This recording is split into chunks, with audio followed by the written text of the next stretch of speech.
Congress party का 13 से 15 मई तक उदयपुर में चिंतन शिविर होने वाला है। इस शिविर को लेकर कांग्रेस के राष्ट्रीय महासचिव रणदीप सिंह सुरजेवाला ने अहम जानकारियां दी। रणदीप सुरजेवाला के मुताबिक कांग्रेस पार्टी के चिंतन शिविर से देश की उम्मीदों का सूर्य उदित होगा। उन्होंने उदयपुर में चिंतन शिविर को लेकर गुरुवार को पत्रकारों को खास जानकारियां दी। इसके साथ ही मोदी सरकार पर हमला भी बोला। उदयपुर से उदित होगा देश की उम्मीदों का नया सूर्य। आज जब देश प्रजातांत्रिक, आर्थिक और सामाजिक संक्रमण काल के दौर से गुजर रहा है, तब भारत की आज़ादी के संकल्पों के कोख से जन्मी भारतीय राष्ट्रीय कांग्रेस एक बार फिर पार्टी और देश दोनों को प्रगति और उन्नति के पथ पर लाने के लिए एक नए नव संकल्प का दृढ़ संकल्प ले रही है। देश की अपेक्षाओं के अनुरूप जो भारतीय राष्ट्रीय कांग्रेस से देशवासियों को हैं, भारतीय राष्ट्रीय कांग्रेस उदयपुर में 13, 14 और 15 मई 2022 को आत्मचिंतन, आत्म मंथन और आत्म अवलोकन तीनों चीजें करेगी। प्रेस कॉन्फ्रेंस के दौरान रणदीप सिंह सुरजेवाला ने डॉलर के मुकाबले रुपए की कमजोर होती साख पर पीएम मोदी को घेरा। वहीं देश पर कर्ज को लेकर भी केंद्र सरकार की नीतियों पर सवाल उठाए। सुरजेवाला ने आरोप लगाया कि आज पीएम मोदी की नीतियों के कारण देश के हर एक शख्स पर 1 लाख रुपए का कर्ज है। 15 लाख रुपया तो मिला नहीं, खाते में आया नहीं। घर की बचत और लुट गई पिछले 8 साल में। गर्त में गिरती अर्थव्यवस्था के चलते एक अमेरिकी डॉलर के मुकाबले हमारे रुपये की कीमत अभी अभी गिरकर और ज्यादा गिरकर 77.55 हो गई है। यानी 77 रुपया 55 पैसे में आप अब $1 खरीद पाएंगे। यह 75 साल में सबसे बड़ी गिरावट है। दूसरी ओर देश का कर्ज जो आजादी के बाद 68 साल में 2014 तक 55 लाख करोड़ था, वो पिछले 8 साल में 55 लाख करोड़ से बढ़कर 2022 में 135 लाख करोड़ हो गया। मोदी सरकार हर रोज देशवासियों के सर पर 4000 करोड़ रुपया कर्ज लेती है। हर हिंदुस्तानी के सर पर केंद्र सरकार द्वारा लिया गया कर्ज की राशि अब 1 लाख रुपया प्रति व्यक्ति हो गई है। तीसरा पहलू, महंगाई ने लोगों का जीवन नर्क बना दिया है। साल 2014 में 410 रुपए में मिलने वाला गैस सिलेंडर अब 1000 रुपया का हो गया। साल 2014 में 71 रुपये का पेट्रोल अब 105 रुपया 41 पैसे प्रति लीटर हो गया। साल 2014 में 56 रुपया लीटर वाला डीजल अब दिल्ली में 95 रुपया 87 पैसे प्रति लीटर हो गया। रणदीप सिंह सुरजेवाला ने प्रेस कॉन्फ्रेंस के दौरान बेरोजगारी, खेती किसानी, दलित और आदिवासियों से जुड़े मुद्दे उठाए। इसके साथ ही चीन द्वारा भारतीय जमीन पर कब्जे को लेकर गंभीर आरोप भी लगा दिए।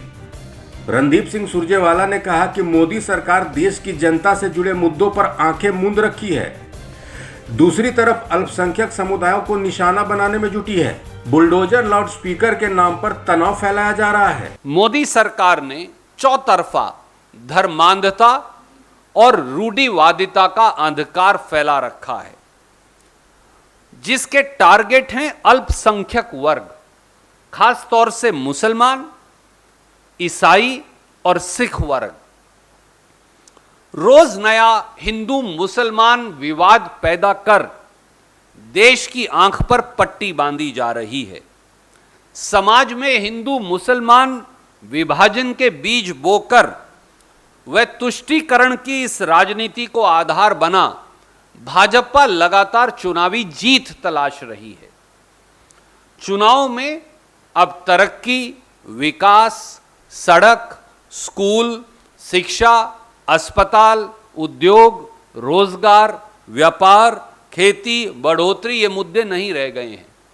भाजपा प्रायोजित मुद्दे हैं शमशान और कब्रिस्तान, बुलडोजर, लाउड स्पीकर, गर्मी निकालना, मंदिर बनाम मस्जिद बनाम गिरजाघर बनाम गुरुद्वारा, सड़कों के नाम बदलना, खाने और पहनने के नाम पर समाज में विभाजन पैदा करना।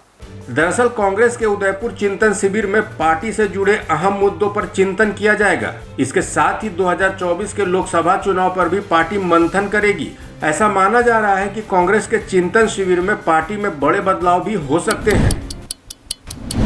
पिछले 26 महीने से सीतापुर जेल में बंद सपा नेता आजम खान को लेकर बीएसपी सुप्रीमो मायावती ने ट्वीट किया। मायावती ट्वीट कर अब आजम खान के समर्थन में उतर गई हैं। उन्होंने एक के बाद एक ट्वीट करते हुए यूपी की योगी और केंद्र की मोदी सरकार पर जमकर निशाना साधा। मायावती ने ट्वीट करते हुए लिखा कि यूपी और अन्य बीजेपी शासित राज्यों में कांग्रेस की ही तरह गरीबों, दलितों, आदिवासियों और मुस्लिमों पर जुल्म ज्यादती कर उन्हें परेशान किया जा रहा है। ये बेहद दुखद है, जबकि दूसरों के मामलों में इनकी कृपा दृष्टि जारी है। इसके साथ ही उन्होंने लिखा कि यूपी सरकार अपने विरोधियों पर लगातार द्वेषपूर्ण और आतंकित कार्रवाई कर रही है। वहीं उन्होंने आजम खान के समर्थन में ट्वीट किया और लिखा कि आजम खान को करीब 26 महीने से जेल में रखा गया है, जो काफ़ी चर्चाओं में है। ये सरकार न्याय का गला घोट रही है।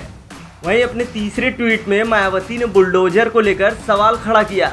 उन्होंने लिखा कि देश के कई राज्यों में द्वेषपूर्ण रवैया अपनाकर प्रवासियों और मेहनतकश समाज के लोगों को अतिक्रमण के नाम पर भय और आतंक का शिकार बनाया जा रहा है। उनकी रोजी रोटी छीनी जा रही है। सरकार की कार्रवाई से कई सवाल खड़े हो रहे हैं, जो चिंता का विषय है। अब मायावती भी सपा नेता आजम खान के समर्थन में खुलकर आ गई हैं। एक तरफ जहां सपा के मुस्लिम नेताओं में आजम खान को लेकर अखिलेश यादव से नाराजगी है, तो वहीं दूसरी तरफ तमाम पार्टियों के नेता आजम खान के परिवार और उनसे मिलकर मुस्लिम नेताओं को अपने पाले में करने की कोशिश में है। अब ऐसे में मायावती का ट्वीट निश्चित तौर पर सपा मुखिया अखिलेश यादव के लिए मुश्किलें बढ़ा सकता है।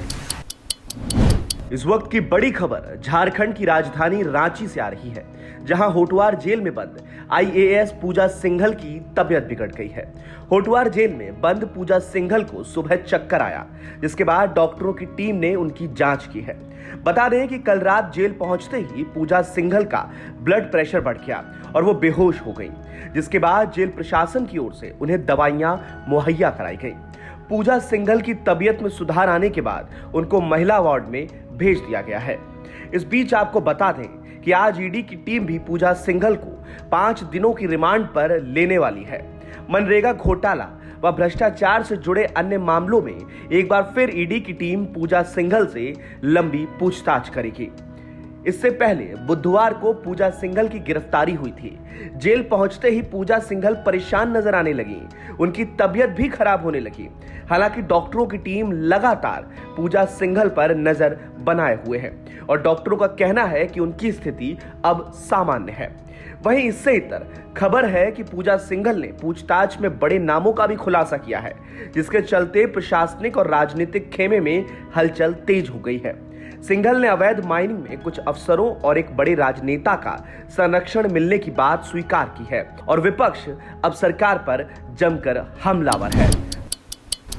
राजस्थान में एक बार फिर से सांप्रदायिक तनाव की घटना हुई है और इस बार ये घटना हनुमानगढ़ में हुई है। यहाँ विश्व हिंदू परिषद के नेता पर जानलेवा हमला हुआ है। गंभीर हालत में नेता को बीकानेर अस्पताल में भर्ती करवा दिया गया है। इस घटना के बाद से हनुमानगढ़ में तनाव का माहौल है। जानकारी के मुताबिक हनुमानगढ़ जिले के नौहर में विश्व हिंदू परिषद के नेता सतवीर सहारन पर कुछ लोगों ने बीती रात जानलेवा हमला किया है। हमले में विश्व हिंदू परिषद के नेता सतवीर को गंभीर चोटें आई हैं। उन्हें गंभीर हालत में हनुमानगढ़ टाउन के राजकीय जिला अस्पताल के ट्रॉमा सेंटर में भर्ती कराया गया था, लेकिन गंभीर हालत होने पर उन्हें बीकानेर रेफर किया गया था। बताया जा रहा है कि कल रात नौहर के रामदेव मंदिर के पास कुछ युवकों ने कुछ लड़कियों के साथ छेड़छाड़ की थी। इसकी सूचना मिलने पर वीएचपी के नेता मौके पर पहुंचे थे। इसके बाद जब उन्होंने उन युवकों से पूछताछ की तो आरोपी युवकों ने उन पर लोहे की रॉड से जानलेवा हमला बोल दिया। इसके बाद तनाव फैल गया और आक्रोशित लोगों ने सड़क पर चक्का जाम कर दिया और प्रशासन के खिलाफ जमकर नारेबाजी की। प्रशासन भी मौके पर पहुंचा और हनुमानगढ़ से जिला कलेक्टर एसपी भी मौके पर पहुंचे और स्थिति को संभाल लिया। मौके पर पहुंची पुलिस ने समझाइश देकर जाम खुलवाया है। इस मामले में पुलिस की तरफ से 2 लोगों को राउंड अप करने की भी जानकारी सामने आ रही है। आक्रोशित लोगों की मांग है कि जो भी आरोपी हैं उन्हें तुरंत गिरफ्तार किया जाए, नहीं तो वो वहां से नहीं हटेंगे। इस पर पुलिस ने 2 लोगों को राउंड अप किया है और अन्य की तलाश जारी है। इस मामले पर विश्व हिंदू परिषद के कार्यकर्ताओं ने गहलोत सरकार पर तुष्टीकरण की नीति अपनाने का आरोप लगाया है। साथ ही कहा है कि इसी वजह से राजस्थान में इस तरह की घटनाएं हो रही हैं। वहीं हनुमानगढ़ में हालात फिलहाल नियंत्रण में हैं। हालांकि माहौल को देखते हुए प्रशासन ने हनुमानगढ़ जिले में एहतियात के तौर पर इंटरनेट सेवाएं बंद कर दी हैं। इस पूरे मामले पर एसपी ने एक वीडियो भी जारी किया है जिसमें इस तरह की कोई भी बात नहीं कही गई है। उन्होंने कहा कि मामूली लड़ाई हुई थी और मामूली चोट लगी है। वहीं जिला कलेक्टर ने भी कहा है कि जो भी दोषी हैं उन्हें सख्त सजा दी जाएगी। चीन और शंघाई में कोरोना अपना कहर बरपा रहा है, तो वहीं भारत में भी कोरोना के हर रोज नए मामले सामने आ रहे हैं। ऐसे में हर किसी को कोरोना की चौथी लहर का डर है। हालांकि भारत में पिछले कुछ दिनों तक आंकड़े बढ़ने के बाद पिछले 2 दिनों से नए मामले 3000 से कम आ रहे हैं। केंद्रीय स्वास्थ्य मंत्रालय के जारी आंकड़ों के मुताबिक पिछले 24 घंटे में देश में कोरोना के 2827 नए केस सामने आए हैं। वहीं 24 संक्रमित लोगों की मौत हुई है। आज दर्ज किए गए केस कल के मुकाबले 2.4% कम हैं। देश में अब तक कोरोना के 4,31,13,413 केस दर्ज किए गए हैं। वहीं संक्रमण के चलते देश में 5,24,181 लोगों की मौत हो चुकी है। केंद्रीय स्वास्थ्य मंत्रालय के जारी आंकड़ों के मुताबिक पिछले 24 घंटों में 427 एक्टिव केस कम हो गए हैं। देश में इस वक्त सक्रिय मामले 19,067 हो गए हैं। वहीं देश में रिकवरी दर पर नजर डालें तो भारत में रिकवरी दर इस वक्त 98.74% है। पिछले 24 घंटे में 3,230 कोरोना संक्रमित बीमारी से रिकवर हुए हैं। इसके साथ ही देश में अब तक रिकवर होने वाले लोगों की संख्या 4,25,70,165 हो गई है। कोरोना को हराने के लिए सरकार की ओर से वैक्सीनेशन प्रक्रिया भी जोरों पर है।